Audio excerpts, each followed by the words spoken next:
Let's meet architect Jatin Asher today. He has over 22 years of design experience.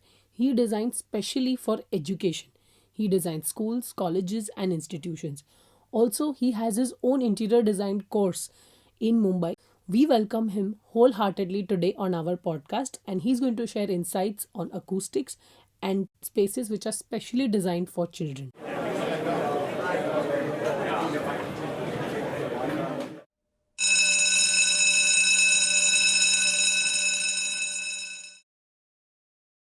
Welcome, architect Jatin Asher, sir. I'm very happy to have you on my podcast today. And you've had 22 years of industry experience specializing in education, commercial, and retail. Welcome, sir. How does it feel today? Thank you, Devanshi. It's really nice of you to call me, and maybe I'll be able to share some of my insights on through this podcast. Sir, we're actually waiting for you to share your insights. How do you see the future, changing or developing? Well, I mean, straight away, I mean, just looking at the perception of the education design per se, there are a lot of changes happening, throughout the world, Devanshi. And this has progressed from past years. The schools which you've been to and schools which I've been to also were different, and you know that has now changed. The pedagogy of teaching, the way things are happening, the way the curriculum has also progressed. It demands different kind of spaces, demand different kind of classroom setups. Hmm. You know, and I definitely see a big future because uh, India per se is progressing. It's number 5 overall in the world, and even in education segment, and they are little behind. But in terms of affordability and good education, lot of countries like in Asia and few countries in Africa, Gulf predominantly are coming to India, and there is definitely a very bright future for Indian education industry, and I won't be surprised that it will be in top 5 very soon. But like you said, educational spaces are changing. Yeah, So in terms of what interactive spaces or collaborative spaces, correct. what is different? So that also bit depends upon the kind of the board which you select. The kind of the curriculum which you are selecting. So there is predominantly still state board schools are there. But there the ratio is which is mattering. Each classroom will probably have 60 kids. Still Mumbai public school and all here specifically. If I'm talking about, they're doing a very good job of enhancing these kind of spaces. But when we are talking about ICSC or CBSC or an IGCSE or an IB, the ratio comes down. The kids right from 40, 35, 25, even to 20 kids in a classroom. And depending on the curriculum, and with the national curriculum which we are talking about, CBSE and ICSE, there are a lot of because of the new education policy, there are a lot of changes in terms of teaching per se, and a lot of project-based learning is just happening, and the schools are adopting those, which is bringing in, adding on to a lot of activity areas per se. Just to give you an example, like library, and there are no more quiet libraries. We used to go to libraries wherein there used to be pin drop silence. Yeah. No noise should be made, but it's more of an interactive space these days. So this is just a small example, because you can really do project work there, wherein there are groups sitting, they want there is internet, you can access something very quickly from your e-lab, or you can take out a hard copy of a book and you can actually browse through whatever you want to. And these spaces are actually multi-use spaces, not only, it's knowledge sharing, and at the end of the day it need not be library, it can be any small corridor space or a small breakout space. Even for that matter, an empty classroom, all classroom these days are AV equipped, with maybe a interactive board or a smart projector. Yes. So is the medium which is change, and the technology has played a very big part in it. So definitely there is schools are there, they are adapting based on their need and their funding also.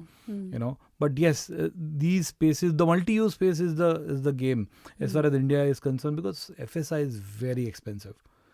Even if two tier, 3 tier cities, there is abundance of space, but eventually it has to be built. If you can't be building separate things for every activity you're doing, you have to have a multi-use space, because you have that limited time of 6 hours to 8 hours, depending on which grade the student is in. So that's a very good point you raised about different age groups. Yes. So there are different age groups will demand different kind of spaces, different kind of infrastructure, and even inclusiveness for that matter. That's right. So how does that fall into your design process? Yes, so we have to actually categorize and categorize these age groups. Like the pre-primary, the primary, the secondary, and then the 10th grade and 12th grade and all. So now it's actually, so this has to be considered as a design parameter, and so for example, a pre-primary kid, even till grade 2, will have a different need. Just to tell you a very basic thing, that the railing height would be different. Correct. As small thing as that, and then the WCs and the urinal height would be different. Their interaction spaces would be different, because they will have a different kind of space requirement. You have to be ensuring that there are no sharp edges. You have to do a proper door detail wherein their fingers and all are safe. And because most of the schools are now conditioned.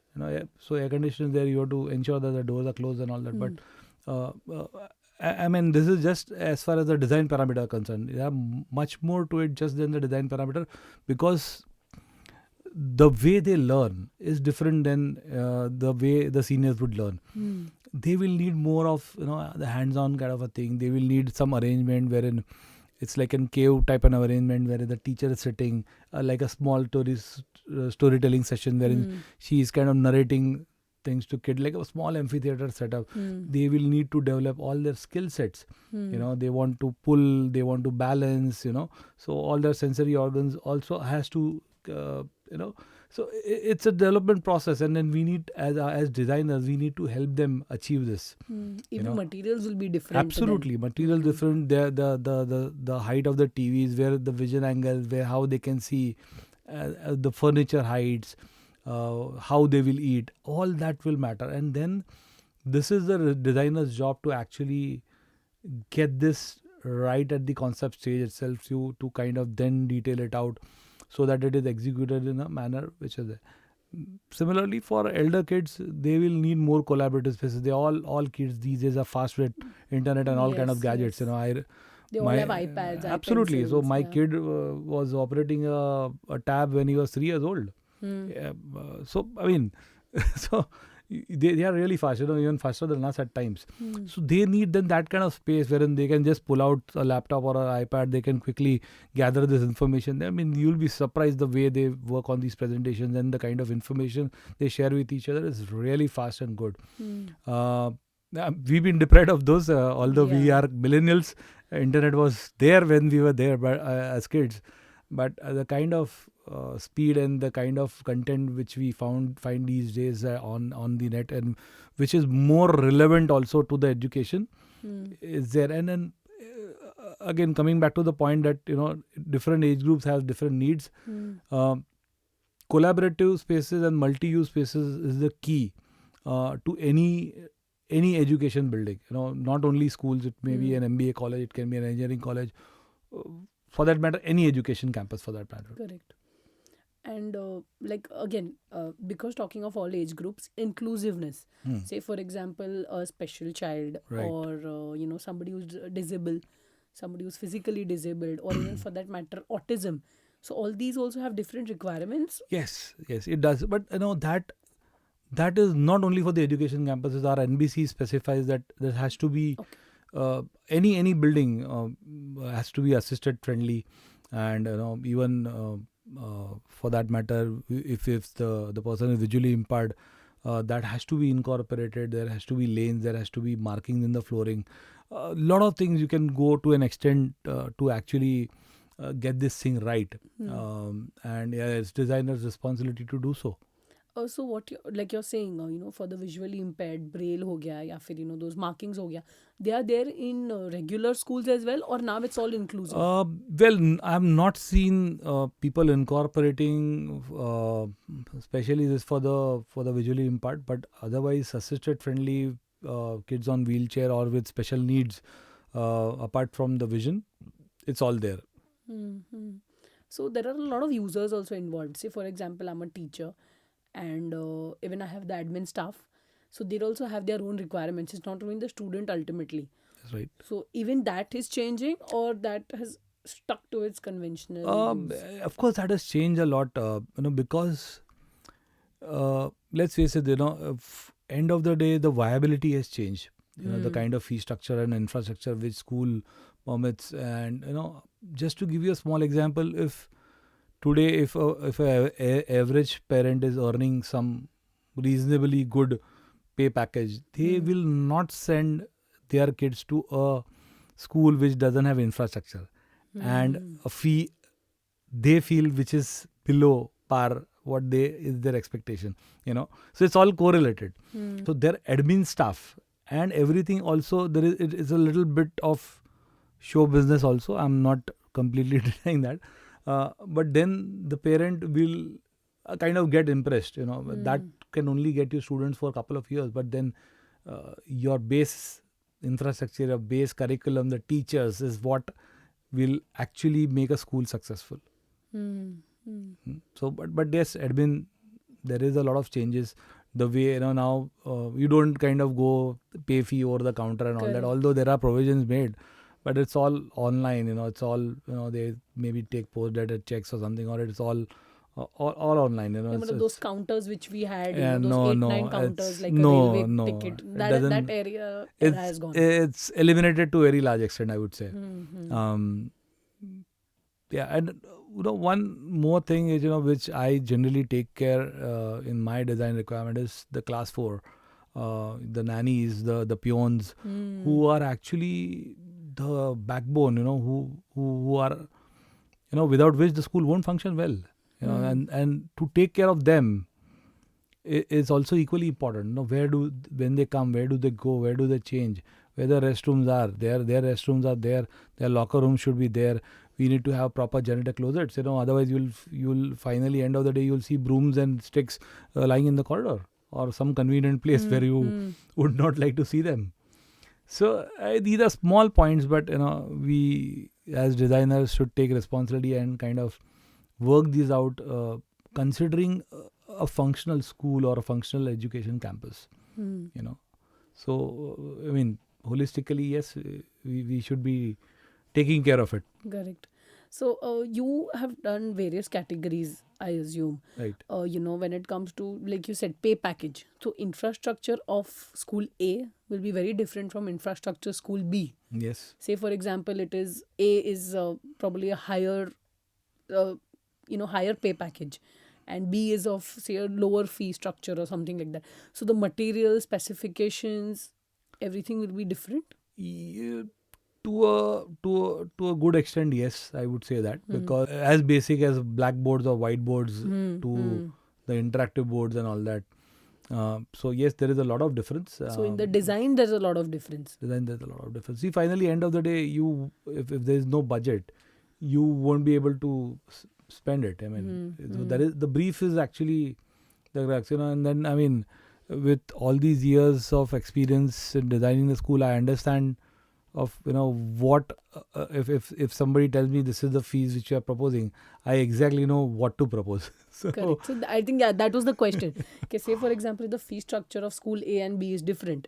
So as a designer that what right. I have to provide for each of them. Yes, I understand that bit of it, of the return on investment, and of course the phasing bit also, because that is very important. So government schools have not changed a lot in the past years, whereas private schools are of course taking on. What is your take on this? Well, government school, I mean, I have not studied them much, but in Mumbai, Mumbai public school is taken up in a big way. Okay. So it's not, I mean, there's a lot of effort from the MCGM and the municipality to actually upgrade those schools. So they have a good amount of infrastructure. The Hmm. only difference I would say, and they have got all prime properties. I mean, Mumbai public school has got good amount of prime properties, Hmm. and they're all full. The only difference which I say is the ratio of the teacher to Student ratio. student ratio is different than what a regular school would like. The ideal situation, 10:1 or 15:1, there would be probably 30:1 or above. So I think that's also very important when It it is. comes to when a parent is looking for a school for their child, they will always consider that ratio Yes, as well. yes. So looking at the times changing, has COVID-19 changed the way the design has worked? Yes, definitely. Luckily for me, most of my school were AV enabled, and there were with some minor glitch, they were able to conduct online classes very soon and shortly. That they had to just change the broadbands, increase the capacity of those and all that. But as far as design considerations are concerned, COVID-19 has changed a lot, in terms of the fresh air requirement, or in terms of sanitization, in terms of the overall hygiene of the toilets. Everybody wants a touch-free toilet these days. Everything is on sensor. We actually um, tell our client that we should have touch-free solutions for even water fountains, because that's where all the muck is. If it's not really kept well. So your hand washes, even WCs, people have gone and invested a lot in having sensors to the flush tanks as well. Um, in terms of overall space planning, we also plan how kids will go, how without touching these surfaces and all that. People have understand a value of good IAQ of the air quality and what we are using. So people are investing in good filters using in the air conditioning system these days, and there is a lot of awareness of overall hygiene. I think basic awareness has improved. Yes. Hence, people are very aware of your ducts. Pehle, a parent would never consider what is the system, what is the HVAC system in your Right. in your institution. But now people are aware. Not only parents, the clients themselves Are more aware. are more aware of this, because everybody has gone through like those hard 2 years, 2.5 years, and luckily it's all behind us now. But then we should be ready with whatever in future, if suppose something comes up, and we are there. And this awareness is good in general also. People, I've still seen people wearing masks when they are having cough. Yes. And all that. So that's the change, and it's a very positive change, I would say. So again, I think you mentioned a point wherein you said the students are without touching surfaces, they are going from in their corridors and all those things. What about indoor air quality, the natural light? What is preferred? Right. So our internal the corridor side or the entry walls are of glass. So that will bring in a lot of light in the common areas and all that, or the corridor areas, if it may have in the design. That is always preferred, but there are a lot of rigid school of thoughts from a lot of principals or the client, because they have seen the school in a particular fashion. You need an open eye to actually accept the design in a different fashion. So a lot of people have tried, few, or I would say most of the clients have agreed, because there's a lot of light saving, the power saving which is happening. And if it's a day school, you don't really need to switch on the lights then. So this convincing you had to, I mean, clients also have to be convinced, right, for this. So most of them did get convinced. We try to also, school which are non-air conditioned, we still try to get to the Indian ethos designed in the courtyard planning. There's a lot of temperature variation happens.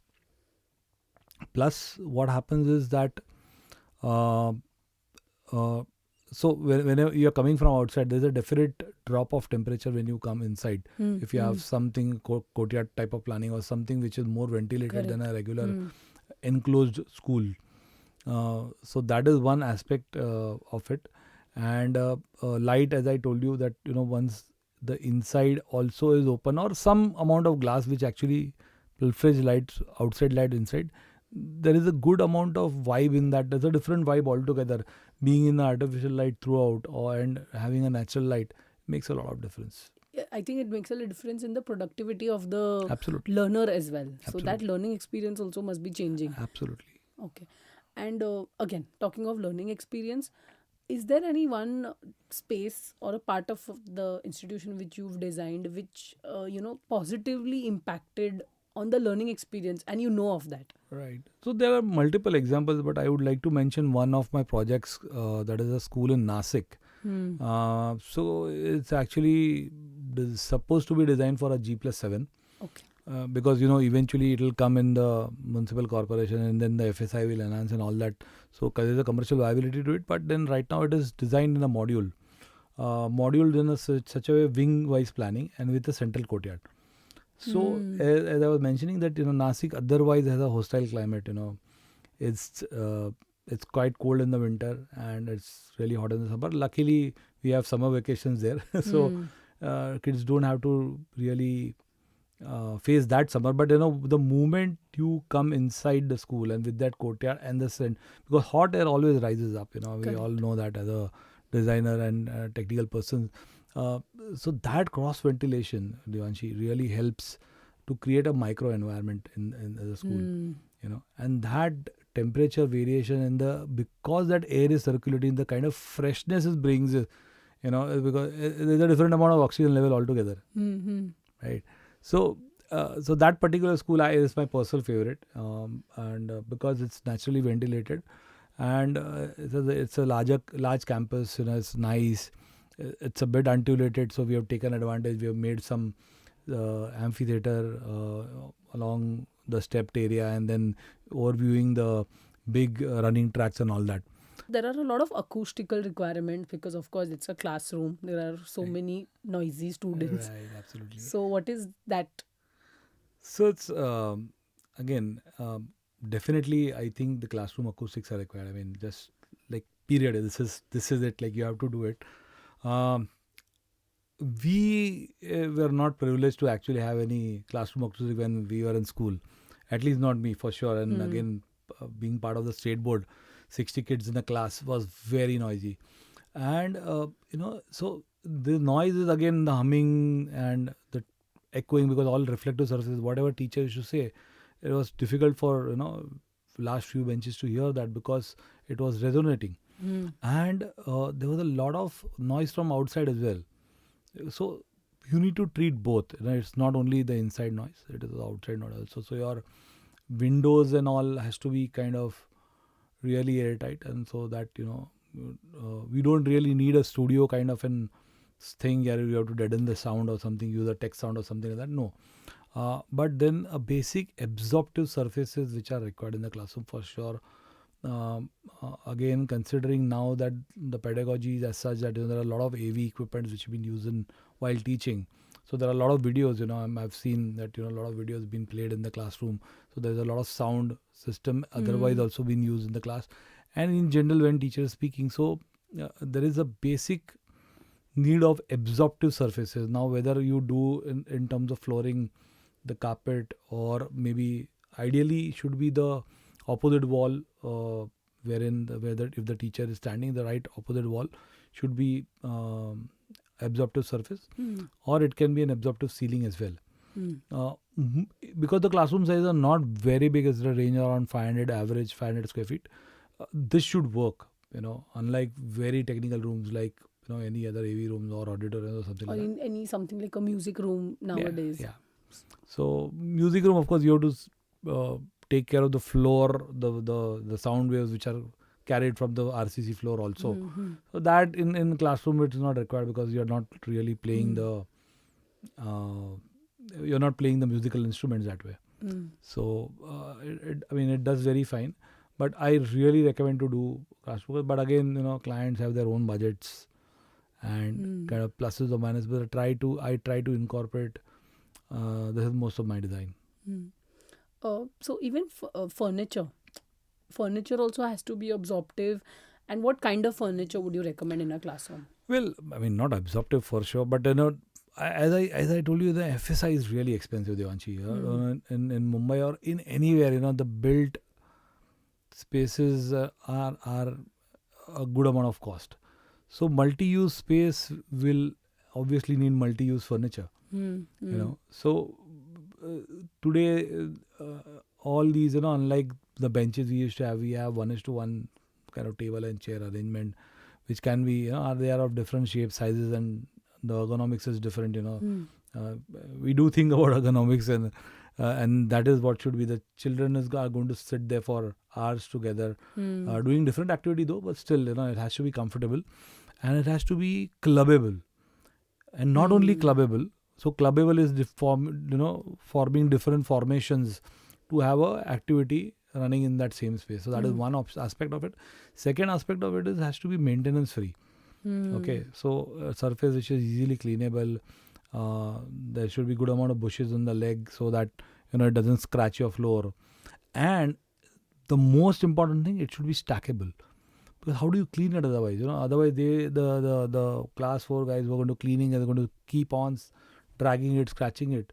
So very important thing is that it has to be stackable. So eventually they can kept in a corner, 4 or 5 heaps of it, and then the room can be cleaned. So whenever the schedule is, somebody might be doing it daily, somebody might be doing it weekly. And specifically to schools where they are using carpet floorings, it's a task, because they have to vacuum it. So it's very important. So furniture requirement is much different than of a regular, say for example, a residential or a retail. Commercial furniture is a different. It's modular. It's fairly simple, but it's very thoughtful. You have to be very thoughtful of what material you're using, what shapes you're using, how it is. Again, the edges should not be sharp. Where are you going to keep the bag? Where are you going to keep the bottle? And these days, bottle are also not like the neck ones which we have. Yeah, they are bottles, and you need to keep. Where are you going to keep the bottles? Every kid will have a new bottle every week. So all that is kind of small part of things, but very bang on. Absolutely, you have to be very thoughtful about it. Yeah, and there are a lot of mock-ups we do before kind of finalizing product. Now, of course, with all this experience, we know what to buy, but still, it is the process which client also needs to understand. That it does take a while. Yes. To even choose furniture, go for the brand which is going to give you all these, small niches here and there. Yes. So when you get a client, what is your first step? How do you start designing? So again, only talking about education or maybe any project in general. The requirement or the design brief is what I follow, and I follow that to the T. At sometimes, I my partner just tell me that you बहुत ज़्यादा follow कर रहा है, उतना नहीं करने का. But that's my nature, it's my habit of So for me, the brief is very important. The brief is something what my client aspires, and as far as that brief is concerned, I have to marry my client's vision. And then when I get into a design idea and all, then I try and pursue my client to marry my vision, considering his requirement. So once this happens, the end of the project becomes halfway successful straight away. And that is what I kind of follow while I design anything. And then the key for me is the requirements, and I understand. I try and understand of the correlation of spaces, and then how that correlation can be converted to a module, and how that module can be then be converted to a design per se. I'm still very old school. I don't really get into Pinterest, and it's difficult for me to kind of say, okay, this is the reference and this is what I'm going to follow. Maybe it's a drawback, but it's just not me. But that's your design. Exactly. That's your personal design process. Yeah, whatever is it, it's your personal process. It's a personal process, and I like to, take a time. I'm still very conventional. Carry a pencil with me wherever I go. Yeah. So one last question. Say, for example, you're hiring a student. Yes. What are the qualities that you're looking for? What a person should be willing to learn.